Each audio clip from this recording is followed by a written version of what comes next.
All right. Here we go, ladies and gentlemen. We've got another special episode. We've got episode 9. We've got a very special guest today. Every guest I have is a special one, but this one especially is a very, very special guest. We've got a brother from Nigeria. We had to get our brothers. City, baby. We had to get our brothers in. We've got Folarin Joseph from Nigeria. Born there, moved to the UK around 16. Yeah. And then was there, did high schooling there, did his universities and masters there, and then moved back to Nigeria in 2017 and was living back and forth around that year before moving down to Melbourne, Australia in 2018. So it's a very interesting journey, which I can't wait to get into. Folarin, how are you? I'm good, man. What are you saying, bro? I'm good. Are you comfortable? You feeling good? I am so comfortable. It's chill. First podcast. Third podcast. Yeah, Third yeah. podcast. I can't speak English. Well, I'm so glad that, I'm having it with you. Yeah, likewise, man. Yeah. Likewise, thank you. Nah, no worries. Let's start off with what life is like back home in Nigeria. Give us a little bit of what Nigeria is like. Las Giddy. Nigeria is a very interesting place. There's a lot always going on. It's just packed with people, a lot of intensity.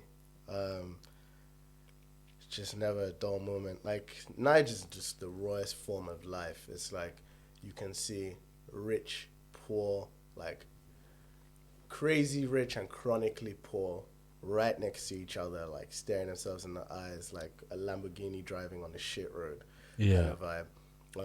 But at the same time, big family culture, especially in Lagos, because my family are Lagosian, a lot of family ties, so everyone knows each other.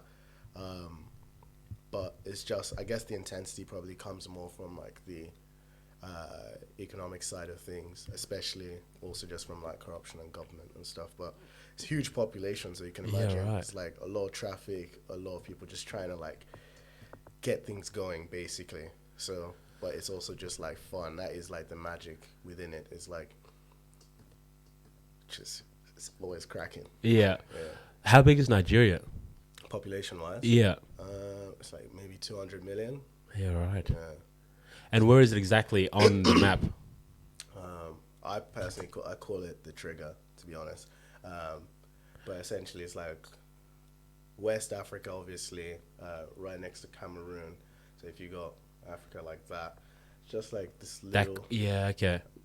It's maybe right before the trigger. Coastal. What are your neighbors around there? Cameroon's east. And then Benin, Togo, west. And then north of us is Chad and Niger. Yeah, right. Yeah. And then Niger is like right north. It's like north of us, and then like sort of northeast is Chad. Even if we touch borders with Chad. With that many people, what is Nigeria mostly known for? Well, like Nigerians or Nigeria? Not both.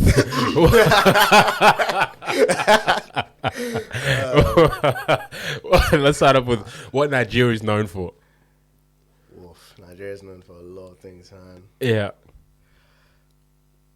I don't even want to say it.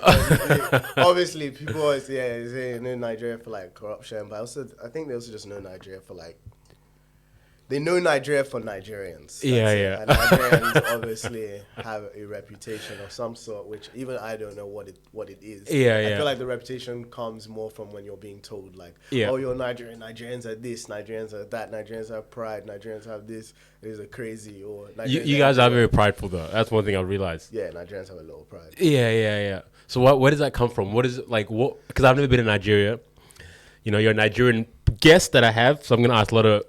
Confidence. Confidence? Okay. Let's have confidence. Just before we continue, like I said, I don't know anything about Nigeria or West Africa, so some of my questions might sound completely ridiculous or stupid, but please help me out here, okay?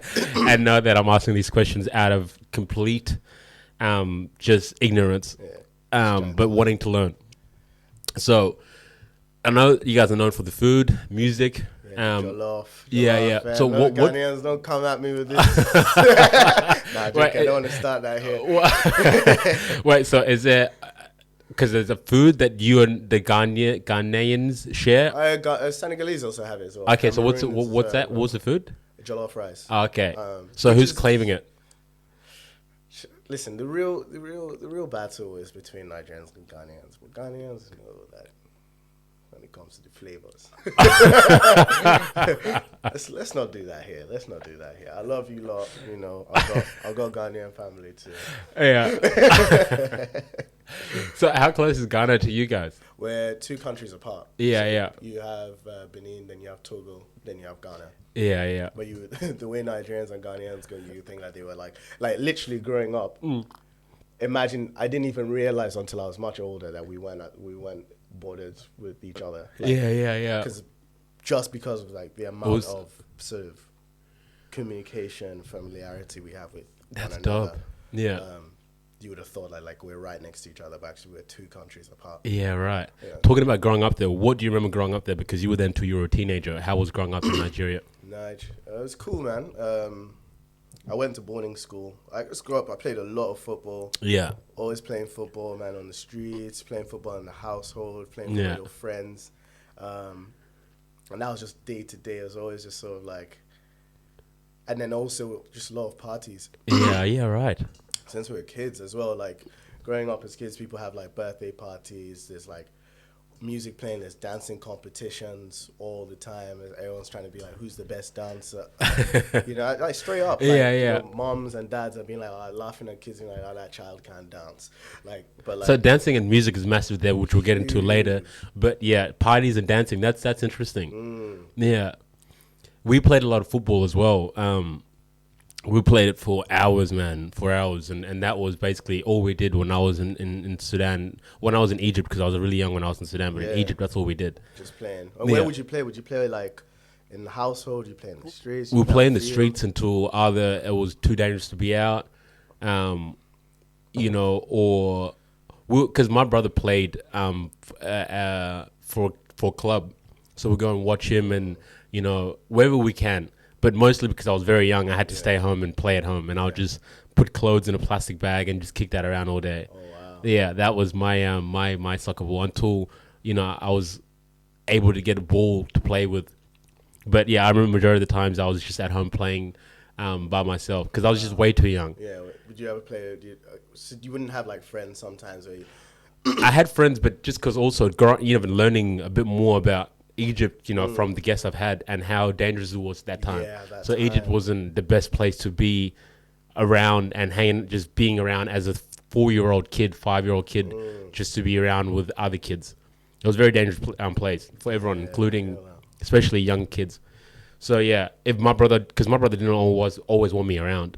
You know, if anything, I was probably annoying him. Kid. Yeah, because he was a teenager at the time. Yeah. So yeah, I just spent most of my times in my rooms kicking the soccer ball around, and sometimes I'd go downstairs with friends and whatever, but yeah, it was majority of the time was at home. Oh man. But it was fun. I had so much fun. Into your soul, kicking these bags. Yeah, but it was real cool. But you would have remembered playing with a lot of kids though. That would have been amazing. Because we grew up like basically the way Lagos was, and we grew up in like Ikoyi, Victoria. Yeah, we're kind of just spilling over into everyone's. Every Saturday right after school, we're going to somebody else's house. Like straight off the school bus or something, you be like, yo, mom, can I go to this person's house? You go to there, there'll be like 4 of you, and then you start having like proper matches. It's like you like set it up with your shoes, and depending on everyone's house would sort of dictate how the game went, because some people had like concrete grounds, and we're playing barefooted. In my house, we had like quite a big field. And we had like football posts and everything. That's amazing. So like even on my 10th birthday and 11th, the way we celebrated that was like football matches. So my mom got all these like football kits. She got like, it was like these grey tops, one, and in the back either had like a red or black. And so it was like basically reds against blacks. What team did you go for at the time? Because I know a lot of Manchester United. Manchester United, yeah. I've always been a United fan. Still a United fan. A sad United fan, man. Still a United fan. Yeah. No, that's dope. So you remember playing a lot of football growing up in Nigeria and having a lot of parties and just that, a lot of dancing, a lot of music. And then you moved to the UK Yeah. around 15, 16. Yeah. So how was that? How was moving from Nigeria, where it was so community vibes and so much love and so much, family around, to moving to the UK? Well, the thing about that is, I've always lived almost like between the two countries my Oh, whole life. okay. Because my mom and her siblings, they went to school in England. Most of her siblings live in England. My Oh, grandmother okay. was living in England. So every year, I'd like go for Christmas, I'd go Oh, for okay. summers, I'd go sometimes, not really Easter as much, but as soon as like school was out for summer, we'd like, my mom just put us on a plane and we're in Neasden, we're in England. And then during Christmas, we'd go to America and then go to England. But we'd go there like literally every year Yeah. to go see family, be with family, and up until the summer ended, and then back in school.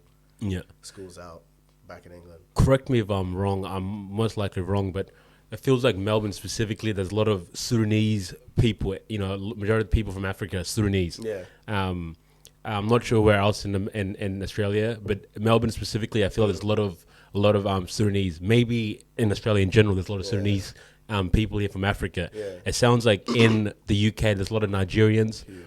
A lot of Nigerians. A lot of Nigerians, a lot of Ghanaians. Okay. And obviously like a huge Caribbean Yeah, okay. population. So let's talk about the Nigerians and the Ghanaians. How come there's a lot of them that flood there? Colonized by the British. And okay. I think just like work. I think a lot of them moved over there during the 80s, whenever like wars and stuff broke out and stuff. And you'll find a lot of them went to school there. Like my grandfather went to school in England. So yeah, it wasn't uncommon for them to get sort of British education. Yeah. And it's very, whether you're even in a middle income home, sort of like rich, poor, like people are always trying to put money together to send their kids over to at least university in England or something like that. Yeah. No matter like how much you're earning, that's always like sort of the goal. It's like, oh, my child's gonna at least do their university in England or something like that. Yeah. I know where it comes from, but obviously maybe probably that relationship they've had with England for decades. Yeah. So